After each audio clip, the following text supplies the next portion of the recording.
Have you ever trusted someone so much, only to find out they were betraying you in the worst way possible?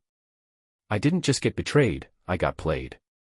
But I turned the tables, and by the end of this story, you'll understand why she regrets every decision she ever made. This is my story of love, deception, and the ultimate revenge. My name is Daniel, and for most of my life, I believed in three things: hard work, loyalty, and the idea that love, when found, should be cherished. At 33, I had built my own success from the ground up. I wasn't some privileged kid with a cushy inheritance. I worked my ass off to become the owner of one of the most talked about restaurants in the city. Long hours, sleepless nights, and sacrifices had all paid off. My business thrived, my finances were solid, and I had a good life. But there was one thing missing: someone to share it with. Then, I met Carly. Carly was stunning. Not just in the way she looked, though she was breathtaking: long, wavy blonde hair, piercing blue eyes, and a body that turned heads wherever she went. But what truly captivated me was her presence. She had this effortless confidence, the kind of charisma that made everyone around her feel like they were in on some exclusive secret.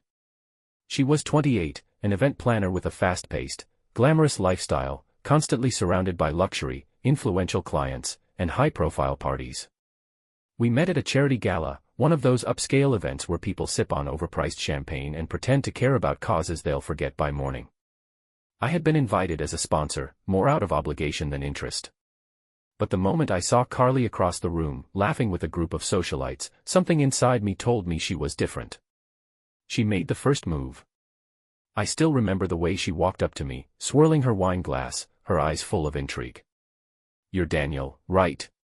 "The restaurant guy," she said with a smirk. "The restaurant guy," I repeated, amused. I was hoping for something a little more impressive. "Well," she teased, "I hear your food is good. I'm just not sure if you are." That was Carly. Playful. Flirty. Impossible to ignore. From that moment, I was hooked. The next few months were a dream. Carly and I were inseparable. Lavish dates, spontaneous weekend getaways, candlelit dinners on my restaurant's rooftop, all the clichés, but with her, they felt real. She made me feel like the luckiest man alive. She would look at me like I was the only person in the room, laugh at my stupid jokes, and whisper sweet promises about our future. Within a year, I proposed. A private beach, a custom-designed ring, and a heartfelt speech about how she was the missing piece in my life. She cried. She kissed me. She said yes. Our wedding was something out of a magazine, an oceanfront ceremony, a six-figure budget, designer attire, and hundreds of guests dressed in their finest. It was perfect. Everyone told me I had found the one, and I believed it with every fiber of my being. I was blinded by love. Because the moment the honeymoon was over, the cracks started to show. At first, I chalked it up to the stress of marriage. Carly started going out more, claiming she needed time to adjust to being a wife. Late nights with her friends, exclusive parties, high-end networking events. I wanted to be supportive, so I never questioned it. Until I started noticing things. The smell of alcohol and perfume on her clothes when she slipped into bed at 3 a.m. The way she'd flinch when I asked where she had been. The distant look in her eyes when we talked, like she was somewhere else entirely. I told myself I was overthinking. That Carly was just enjoying her social life, that she needed space. But then came the night that changed everything. She had left her phone on the couch while she went to shower. I wasn't the type to snoop, I believed in trust, but when it lit up with a notification, my eyes flicked over out of instinct. It was a message from someone named Chris. "Last night was incredible. Can't wait to see you again." I told myself not to jump to conclusions. That maybe it was innocent. That I was imagining things. But curiosity won. My hand shook as I unlocked her phone. Yes, I knew her passcode. Messages. Hundreds of them. Flirtatious. Suggestive. Inside jokes. Late-night conversations that stretched for hours. Chris wasn't just a friend. I sat there, staring at the screen, my world tilting beneath me. Had I been a fool this whole time? I heard the water turn off in the bathroom. Carly was humming. Carefree. completely unaware that her perfect little lie had just cracked wide open. I could have confronted her right then and there. Demanded answers. Screamed. But something inside me told me to wait. Because if Carly thought she could play me for a fool, she was dead wrong. This wasn't over. Not by a long shot. I sat there, staring at Carly's phone, my mind racing. The weight of what I had just seen pressed down on my chest like a vice. Messages, dozens, maybe even hundreds, between my wife and a man I had never heard of before. Chris. Last night was incredible. Can't wait to see you again. Those words repeated in my head like a sick mantra. The evidence was right there, staring back at me, but still, I hesitated. I wanted to believe there was an explanation. That it was a misunderstanding. That my wife, the woman I had built a life with, wasn't betraying me. The bathroom door creaked open, and Carly stepped out, wrapped in a silk robe, her wet hair cascading over her shoulders. She smiled when she saw me, completely unaware of what I had just uncovered. "What are you doing?" she asked, drying her hair with a towel. For a split second, I considered confronting her. Holding up the phone. Demanding answers. But something inside me told me to wait. If Carly had been lying to me, if she had been sneaking around behind my back, then an emotional confrontation wouldn't be enough. I needed the truth. All of it. So, I set her phone back down on the couch and forced a smile.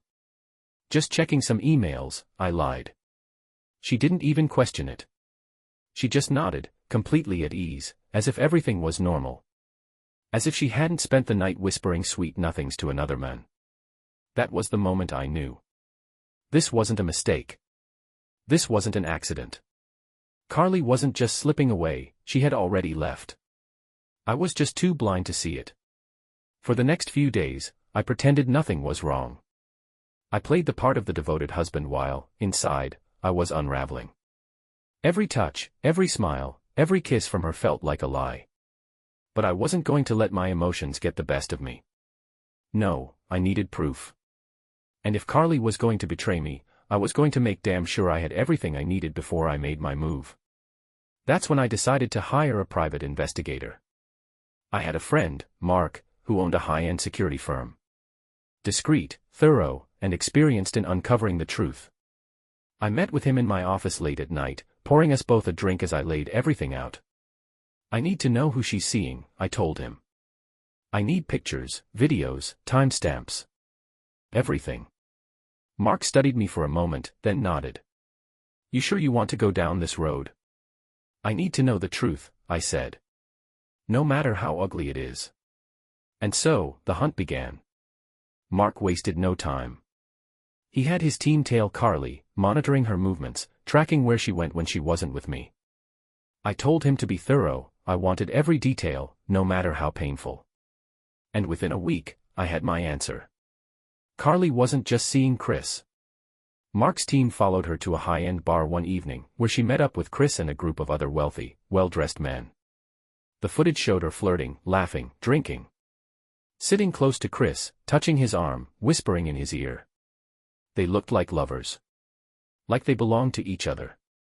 But that wasn't the worst part.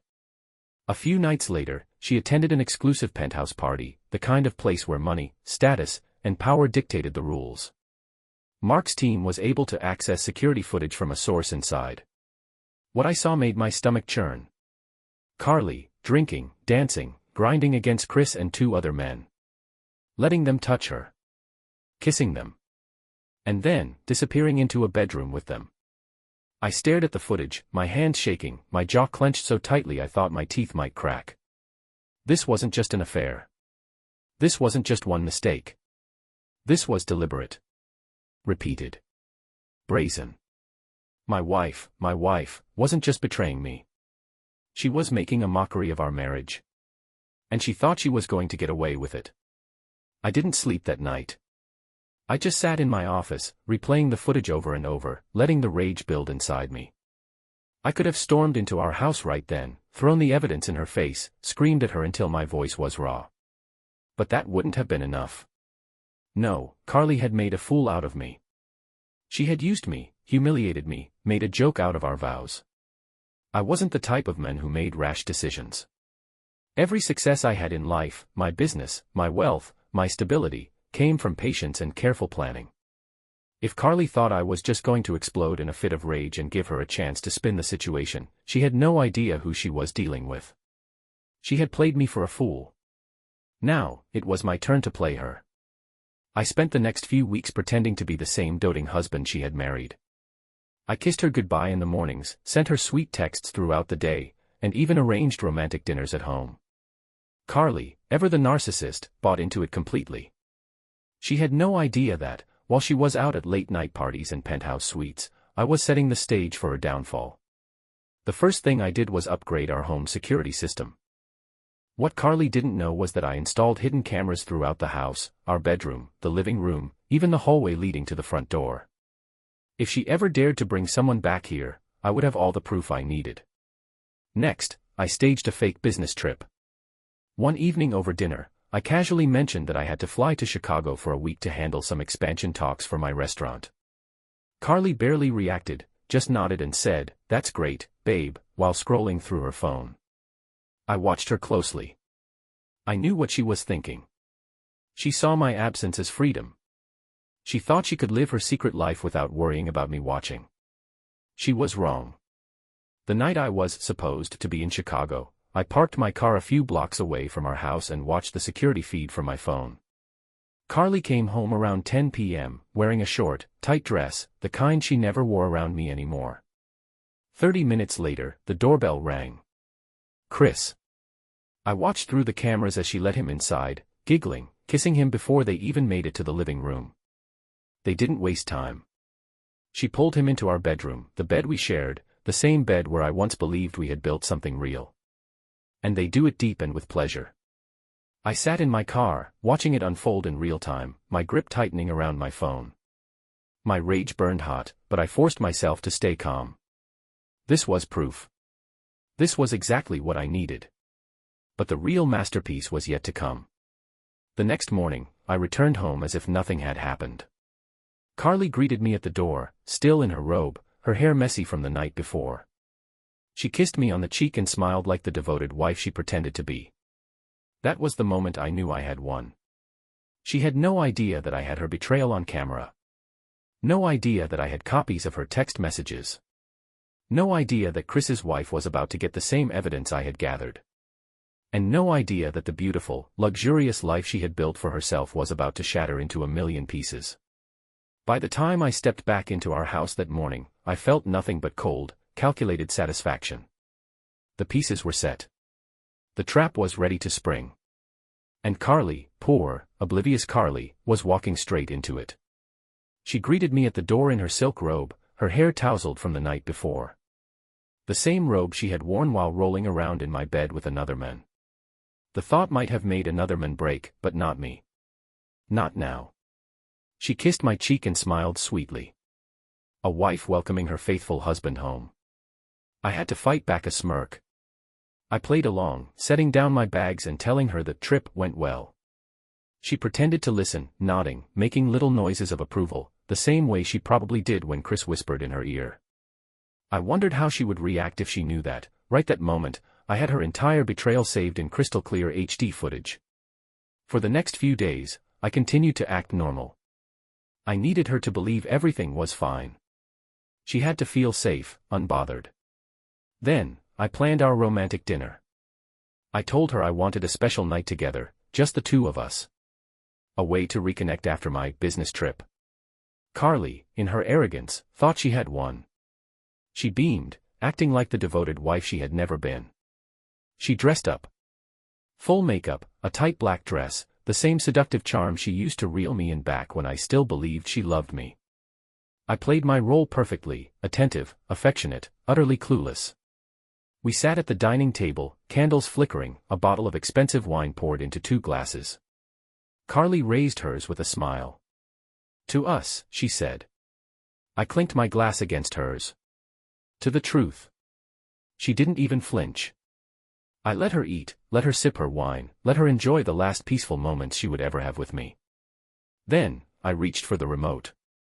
With one simple press of a button, the TV screen behind me lit up. Carly barely had time to process it before the audio filled the room. Moans. Her moans. Clear. Loud. Undeniable. She froze. Her fork clattered against the plate.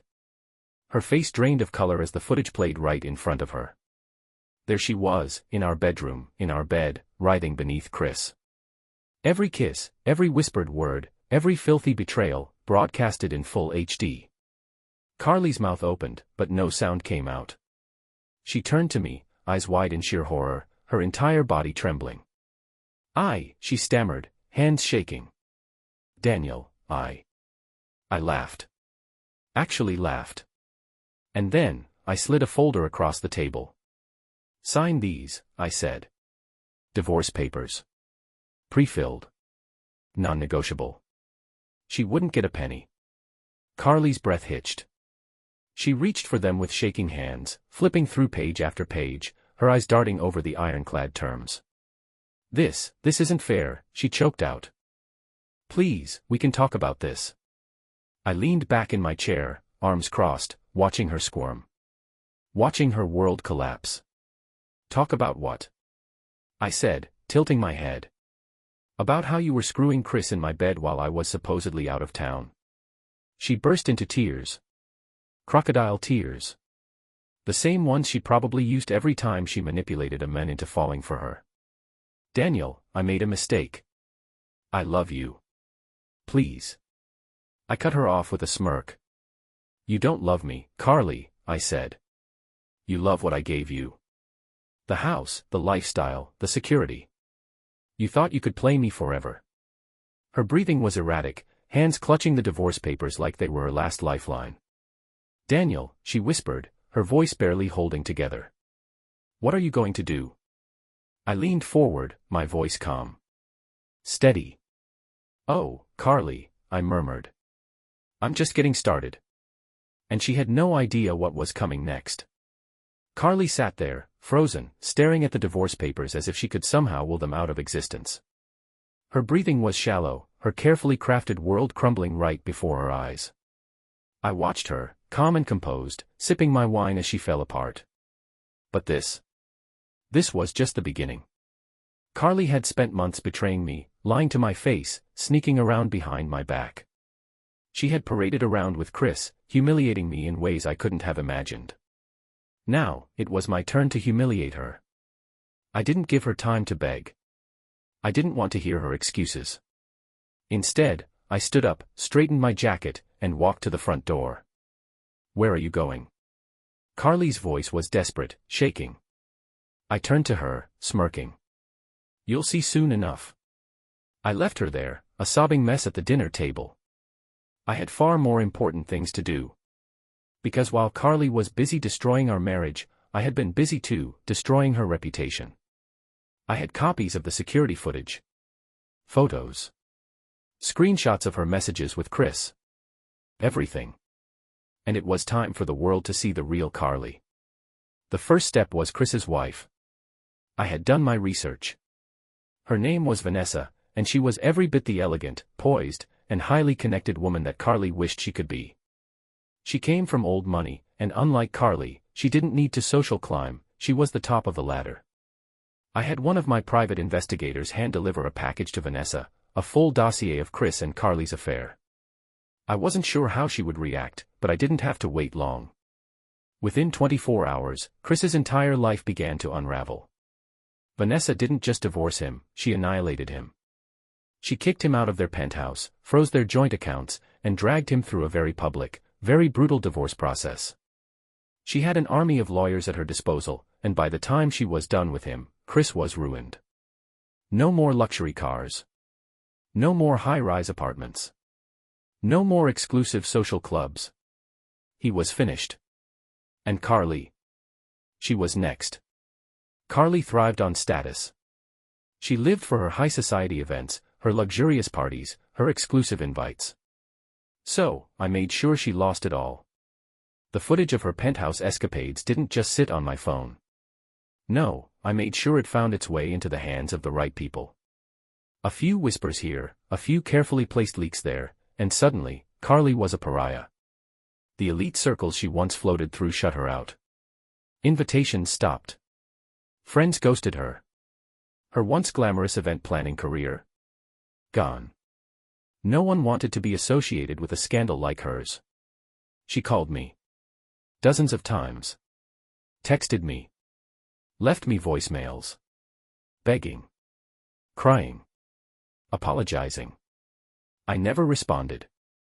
She didn't deserve a response. 3 days after our romantic dinner, Carly finally worked up the nerve to come home and face me. She walked into my house like a broken woman. Makeup smeared, hair disheveled, her designer dress looking 2 sizes too big. She had lost weight. She looked exhausted. Daniel, her voice cracked as she stepped into the living room. She stopped dead in her tracks. Because her suitcases were already packed and waiting by the door. Her breath hitched. What is this? I stood there, arms crossed. Unmoved. Unbothered. This is me kicking you out of my house, I said simply. Her eyes filled with fresh tears. She rushed toward me, gripping my arm. Daniel, please. I have nowhere to go. You've ruined me. I pulled my arm away. No, Carly. You ruined yourself. She sobbed, shaking her head. I made a mistake. I love you. I let out a small chuckle. You love my money. You love the lifestyle I gave you. But you never loved me. Her lips quivered, but she had no argument. Because we both knew it was true. I opened the door. Your Uber is waiting outside. She looked at me one last time, as if hoping for a shred of mercy. But there was none left. She stepped out into the cold night. I watched as she dragged her bags behind her, stepping into a car that would take her away from the life she once had. And just like that, Carly was gone. But my revenge. It wasn't quite over yet. Carly was gone. As I watched the Uber disappear down the street, I expected to feel something: anger, regret, maybe even sadness. After all, this was the woman I once loved, the woman I thought I would spend the rest of my life with. But all I felt was satisfaction. She had made her choices, and now she was paying the price. Carly tried to salvage what little dignity she had left, but there was no escaping the damage I had inflicted. The socialites who once invited her to exclusive events now acted as if she didn't exist. Her high-profile event planning career was over. No one trusted a woman who built her name on deception. Her desperate attempts to reach out to old friends were met with silence. Even the men she had entertained, Chris and the rest, wanted nothing to do with her. She was no longer the glamorous, untouchable beauty. She was a liability, a scandal, a disgrace. And Chris? His life was in ruins. His divorce was a bloodbath. Vanessa took everything: the house, the cars, the money. The business connections he once flaunted dried up overnight. The last I heard, he was living in a tiny rental apartment, drowning in debt. I could have destroyed him further. I could have gone after his job, his reputation, his very existence. But I didn't have to. He was already finished. Weeks passed. I moved on with my life, focusing on my restaurant, on myself. Then, one night, Carly showed up. It was late. I had just closed up the restaurant when I stepped outside and saw her sitting on the curb, shivering in the cold. She looked nothing like the woman I had married. Her designer clothes were wrinkled, her hair messy, her face hollow from stress and exhaustion. The confident, manipulative woman who once played me so effortlessly was gone. She stood up slowly as I approached. Daniel, she whispered, her voice raw. I didn't respond. She swallowed hard. I lost everything. Her eyes filled with tears. I made a mistake. I know I don't deserve it, but can we try again? For the first time in months, I really looked at her. This woman, who had once walked through life with her head held high, believing she was untouchable, was now completely broken. She had gambled everything: our marriage, my trust, her own future, and lost. And now, she wanted me to save her. I let the silence stretch between us before I finally spoke. I don't hate you, Carly. Her lips parted slightly, hope flickering in her eyes. Then, I crushed it. But I'll never forgive you. She flinched, her whole body trembling. Daniel, please. I took a step back. Goodbye, Carly. And with that, I walked away, leaving her standing there in the cold, exactly where she belonged. Carly faded into obscurity. No job. No connections. No lavish lifestyle. She bounced around from place to place, a cautionary tale of greed and betrayal. As for me, I thrived. I focused on my restaurant, expanded my business, and learned from my mistakes. I no longer let blind love cloud my judgment. I no longer trusted words, I trusted actions. One day, I met someone new. Someone genuine. Someone who didn't just love the success but loved me. And as I stood in my restaurant, watching people enjoy the empire I had built, I realized something. And I have never looked back.